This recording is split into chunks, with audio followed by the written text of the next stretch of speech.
Hello friends, आज से हम 8वीं कक्षा का गणितीय विषय शुरू करने वाले हैं। इसमें हम उसके सबसे पहले तो हम पाठों की जानकारी लेंगे कि हमको इस साल 8वीं कक्षा में कौन कौन से पाठ पढ़ने वाले हैं हम।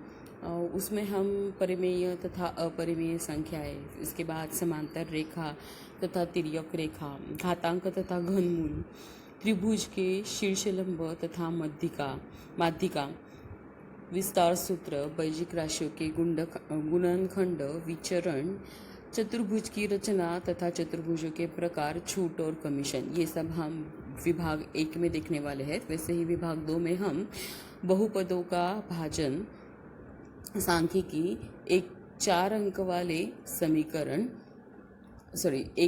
वाले समीकरण, त्रिभुजों की सर्वांग समता, उसके बाद चक्र, वृद्धि, ब्याज, क्षेत्रफल, पृष्ठफल एवं घनफल, और लास्ट में है वृत्त, जीवा एवं चाप।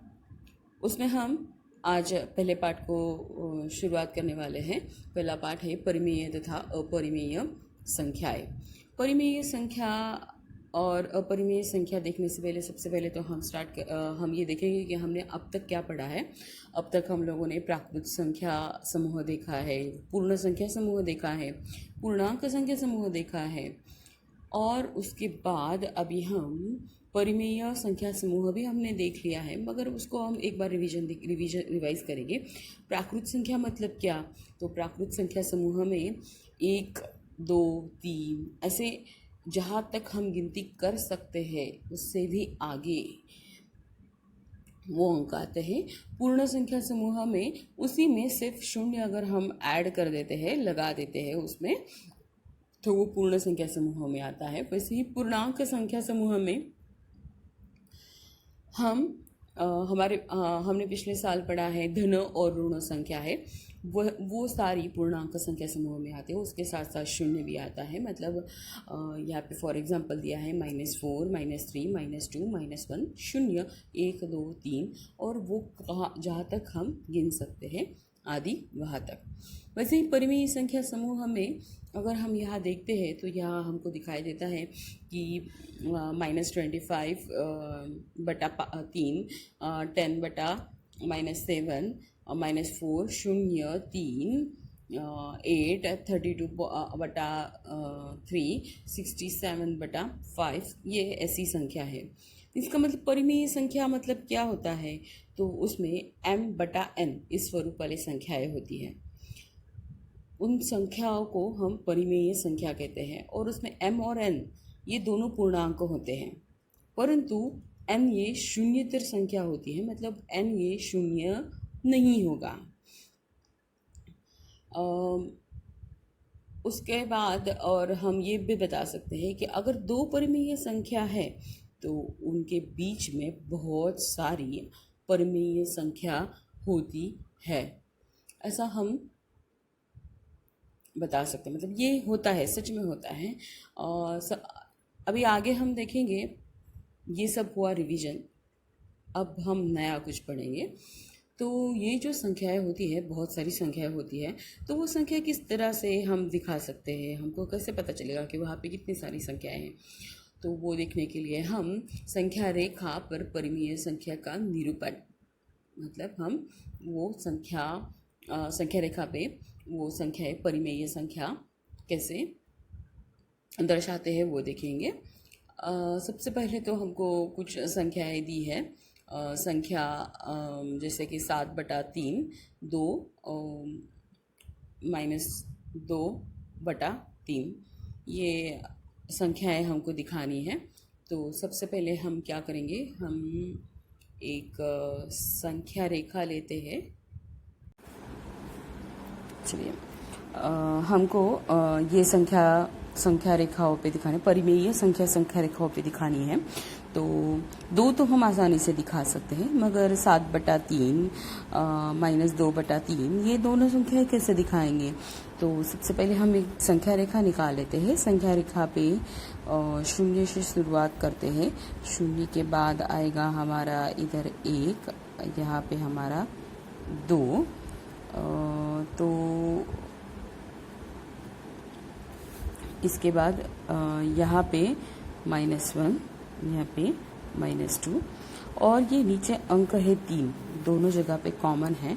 तो इसका मतलब ये है कि इस संख्या के समान हमको 3 भाग करने हैं, इसलिए इसके बीच में हमको 2 बिंदु हर एक संख्या के बीच में यहाँ पे लगाने हैं कि जो कि एक भाग के समान 3 भाग करे, और उसकी वजह से एक ये जो ब्लॉक है, मतलब 1 से लेके 2 तक, वहाँ पर 1 2 3 ऐसे 1 2 3 ऐसे 3 भाग हो जाए। तो सबसे पहली संख्या है 7/3। तो 7/3 दिखाने के लिए हम क्या करेंगे, यहाँ से गिनना स्टार्ट करेंगे, 1 2 3 4 5 6 7। तो ये रहा 7 अंक का 7वां पॉइंट, और यहाँ पे आएगा 7/3। ये हमने पहला अंक दिखा दिया। दूसरा है हमारा 2, जो कि डायरेक्टली हम दिखा सकते हैं। उसके बाद है -2/3। तो -2 यहाँ से स्टार्ट करेंगे, 1 2, तो ये आएगा हमारा थर्ड पॉइंट, -2/3। इसको और एक तरीके से हम देख सकते हैं। अगर हम दूसरा तरीका देखें तो इसको 7/3 को हम कैसा लिख सकते हैं, देखो 7 गुना 1/3, मतलब कि एक के हमको 3 पार्ट करने हैं, और वहाँ से 7वां हमारा जो अंक होगा वो बराबर, यहाँ से हम अगर काउंट करते हैं 0 से 1 2 3 4 5 6 7, इस तरह से हमने ये अंक यहाँ पे दिखा दिए। इसके बाद हम प्रश्न संग्रह 1.1 को स्टार्ट करेंगे। 1.1 में पहला प्रश्न है कि नीचे कुछ संख्याएं दी हुई है, वो संख्याएं हमको संख्या रेखा पर दिखानी है। तो संख्या रेखा पर दिखाने के लिए हमको जो संख्याएं दी है वो मैंने लिख ली है। तो उसके लिए सबसे पहले तो हमको संख्या रेखा निकालनी पड़ेगी। हमने ये संख्या रेखा निकाल दी, और यहाँ पे अभी अगर हम देखेंगे तो यहाँ पे अंक है 2, है ना। तो इसकी वजह से हम प्रत्येक अंक के बीच में 2 2 भाग करेंगे।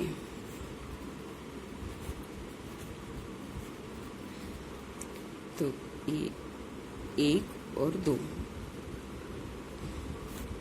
एक ही बिंदु लगाना है हमको, तो 2 2 भाग हो गए। तो पहली संख्या है 3/2, 0 से स्टार्ट करना है, 1 2 3, 3/2, ये हमारा पहला पॉइंट आया 3/2। उसके आगे है 5/2, ये 3 है, 4 और ये 5/2। और आगे की संख्या है -3। तो -3 हम 0 के इस साइड से काउंट करेंगे, 1 2 and 3. This is our third point, -3/2.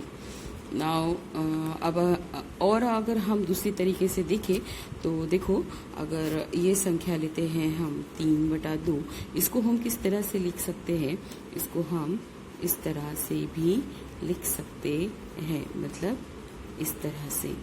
तो एक के आगे और एक लाइन, तो ये देखो बराबर है, ये 1 है, 1 के आगे एक लाइन, और ये हमारा 3.2 पॉइंट आ गया। उसी तरह 5/2 इसको हम कैसे लिखेंगे, 2 1/2, तो 2 के आगे 1, इस तरह से वो पॉइंट आते हैं। यहाँ पे अभी दूसरा प्रश्न है, ये संख्या रेखा दी हुई है हमको, उस पे कुछ पॉइंट्स दिए हुए हैं और उस पे आधारित कुछ प्रश्न हैं। वो पहला प्रश्न है, पहले तो हम संख्या रेखा देखेंगे। संख्या रेखा पे हम ये देख सकते हैं कि ये 0 के बाद 1 2 3, मतलब 4 भाग हुए हैं, और उसके बाद एक ये अंक है। वैसे ही सेम यहाँ, और इस साइड पे है और कुछ ऊपर नाम दिए हुए हैं अंकों उस संख्या रेखा के बिंदुओं के। तो सबसे पहले हमको ये प्रश्न है कि बिंदु बी पे कौन सी संख्या हमको दिखाई देती है। तो बिंदु बी ये है, तो बिंदु बी पे कौन सी संख्या आएगी। तो 2 है, -2 है, -2 के बाद 2 पॉइंट आए हैं। तो ये अगर नहीं आ रहा होगा तो यहाँ से हम काउंट करते हैं 1 2 3 4 5 6 7 8 9 और ये 10। तो -10 बटा, यहाँ पे कितने भाग है इसके, 1 2 3 4, -10 बटा 4 यह अंक आता है। तो यहाँ पे हम -10 बटा 4 ये बिंदु बी ये नंबर ये अंक दर्शाता है। उसके बाद का प्रश्न है 1 3 बटा 4 ये अंक कौन सा बिंदु दर्शाता है। तो एक है, एक के बाद 3 बटा 4, तो 3 पॉइंट आएंगे, 1 2 3। यहाँ पे देखेंगे हम, यहाँ पे ये सी है, तो ये सी पॉइंट दर्शाता है 1 3 बटा 4 ये। तो इसका उत्तर आएगा बिंदु सी। उसके बाद प्रश्न है कि बिंदु डी द्वारा संख्या 5/2 निरूपित की गई है, यह यहाँ सत्य है या असत्य है। तो 5/2 इसको हम इस तरह से लिख सकते हैं 2 1/2। तो 2 गुना 4 और 1 5, इस तरह से वो संख्या आती है। तो ये संख्या कहाँ पे आती है, अभी 2 के बाद 1